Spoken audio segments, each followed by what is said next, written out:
Episode 150 sweeties apology. अपने status को ध्यान में रखते हुए रामानंद ने कनिष्का को एक्नॉलेज नहीं किया। वो सिर्फ विधि से बोले, बेटा पता है मैं आज यहाँ अपने साथ अपनी पोती को लेकर आया हूँ तुमसे माफी मंगवाने के लिए। विधि ने अपनी पलकें झपकाई। फाइनली उसको तब महसूस हुआ कि रामानंद के साथ में जो लड़की है वो स्वीटी चोपड़ा है, जिसके साथ टाइम म्यूजिक एंटरटेनमेंट की रिसेप्शन पार्टी में विधि का झगड़ा हो गया था। पार्टी की रात स्वीटी एटीट्यूड और एरोगेंस से भरी हुई थी, लेकिन आज यहाँ रामानंद के साइड में खड़ी हुई वो बिल्कुल चुप थी। इतनी चुप कि रामानंद के बिना बताए विधि का ध्यान उसकी तरफ गया ही नहीं। विधि हल्के से मुस्कुराई और बोली, दादाजी ये बात तो पुरानी हो गई, मैंने उस बात को दिल पर नहीं लिया।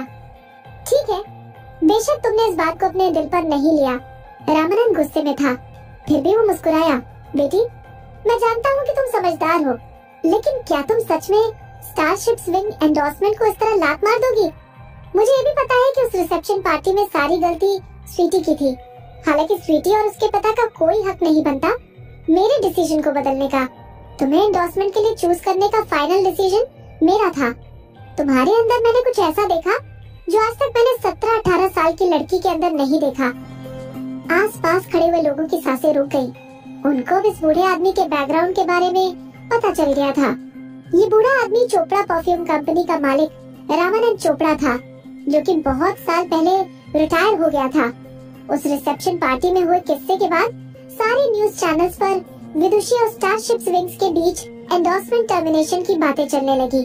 सब लोगों ने सोचा कि विदुषी ने चोपड़ा फैमिली को ऑफेंड करते हुए अपनी जिंदगी की सबसे बड़ी गलती कर दी है, लेकिन उन्होंने ये एक्सपेक्ट नहीं किया था चोपड़ा कंपनी के मालिक रामानंद चोपड़ा पर्सनली विदुषी से उसकी मूवी सेट पर मिलने आ जाएंगे। रामानंद के बैकग्राउंड के बारे में पता लगते ही कनिष्का के एक्सप्रेशन बदल गए। बेशक उसकी एंडोर्समेंट वर्मा ज्वेलरी के साथ चल रही थी, लेकिन वर्मा ज्वेलरी का rich scale Chopra perfume company के आसपास भी नहीं था। और तो और विधि से खुद चोपड़ा परफ्यूम कंपनी के मालिक रामानंद चोपड़ा मिलने आए थे। कुछ ही पलों में कनिष्का का खड़े होने का पोस्चर और उसके एक्सप्रेशन रामानंद के लिए रिस्पेक्टफुल हो गए। हालांकि विधि को कनिष्का की मौजूदगी से जरा भी फर्क नहीं पड़ रहा था। वो रामानंद से बोली, दादाजी अब मेरी हायाना से कोई फायदा नहीं है। चोपड़ा अंकल ने मुझे एंडोर्समेंट की टर्मिनेशन के रिगार्डिंग किसी ऑफिशियल लॉयर से लेटर भिजवा दिया है। तुम्हें इस बारे में सोचने की जरा भी जरूरत नहीं है। मैं उस प्रॉब्लम को पहले ही सेटल करके आ चुका हूँ। रामानंद ने सोच समझ कर कहा, बेटी तुम अपने चोपड़ा अंकल की तरह इनसेंसिबल मत बनो।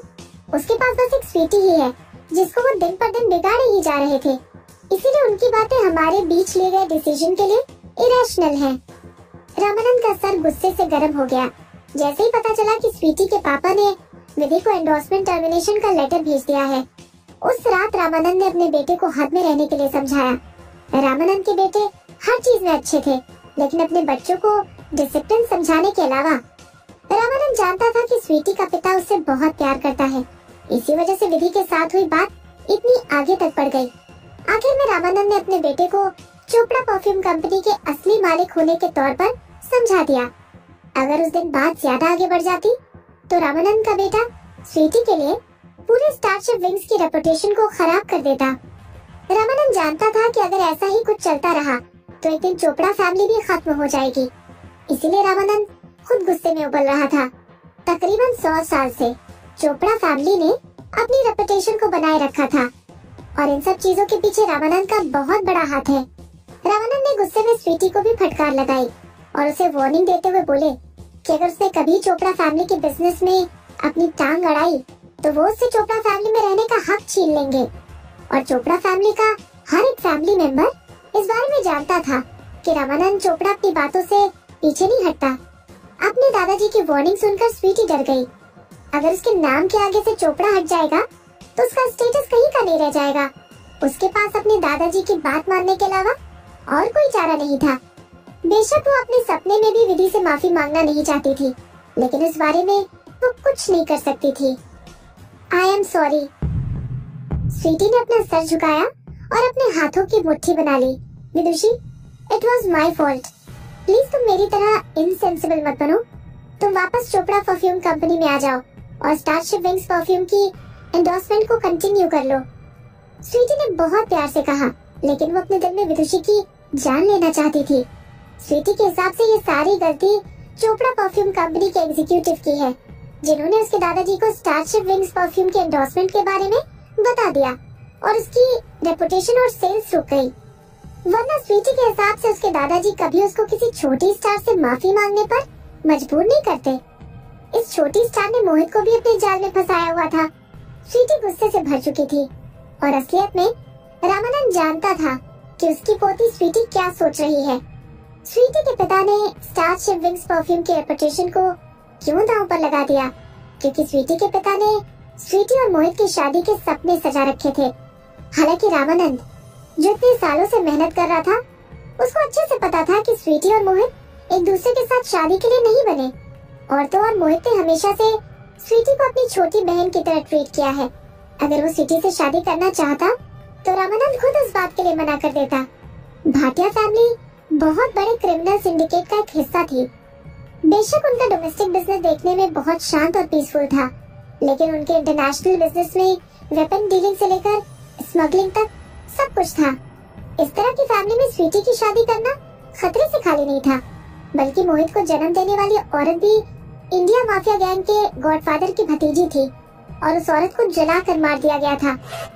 भाटिया और चोपड़ा फैमिली एक दूसरे को कई सालों से जानती थी, इसीलिए रामानंद ने कभी भी स्वीटी और मोहित को एक साथ शादी के बंधन में बांधते हुए नहीं सोचा।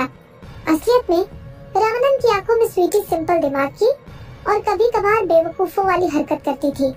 स्वीटी दिखने में स्मार्ट थी, लेकिन वो अपने बच्चों जैसी हरकतें करने में कभी भी टाइम और जगह को नहीं देखती थी। उसे अपनी हरकतों से पहले उन हरकतों की कॉन्सिक्वेंसेस का जरा भी अंदाजा नहीं था। और तो और मोहित को पर्सनली अपनी गर्लफ्रेंड चुनने का पूरा हक था।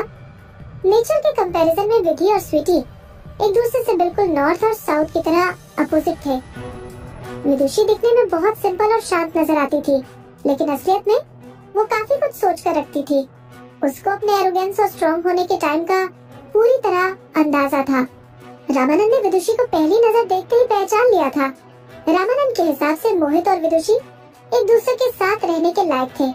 रामानंद बस अपने इग्नोरेंट बेटे और उसकी बेटी को भाटिया फैमिली की फीमेल हेड से बचाना चाहते थे। रामानंद नहीं चाहता था कि किसी भी तरीके से उसकी फैमिली वाले भाटिया फैमिली के किसी भी मेंबर से लड़ाई करें, क्योंकि रामानंद के मर जाने के बाद भाटिया फैमिली और चोपड़ा फैमिली की दोस्ती कंटिन्यू करने के लिए कोई नहीं था और उसके हिसाब से ये दोनों फैमिलीज एक दूसरे की दुश्मन कभी नहीं बननी चाहिए। रामानंद चोपड़ा फैमिली के आने वाली जनरेशन के बारे में बहुत फिक्र करता था। अपनी एज और अपने स्टेटस को साइड में रखते हुए रामानंद अपने साथ अपनी पोती स्वीटी को विदुषी से माफी मंगवाने के लिए इतनी दूर मूवी सेट पर ले आया था। वो चाहता था कि विदुषी पुरानी बातों को भूल जाए और एक बार फिर से स्टारशिप विंग्स की एंडोर्समेंट को अपना ले। स्टारशिप विंग्स परफ्यूम के एंडोर्समेंट का एक ऐसा मीडियम था जिससे दोनों फैमिली के बीच का रिश्ता बना रह सकता था। विधि को जरा भी अंदाजा नहीं था कि रामानंद के दिमाग में इतना सब कुछ चल रहा होगा। हालांकि वो इस बात की रिस्पेक्ट करती थी कि दादाजी ने अपने साथ स्वीटी को पर्सनली उससे माफी मंगवाने के लिए लाए हैं, इसीलिए वो उनकी बात को टालने के बारे में सोच भी नहीं सकती थी। विधि मुस्कुराई और बोली, एक काम करते हैं, पुरानी हुई सारी बातों को भूल जाते हैं। मैं अपने मैनेजर से कहकर अपने शेड्यूल में से स्टारशिप विंग एंडोर्समेंट के लिए टाइम निकलवा दूंगी।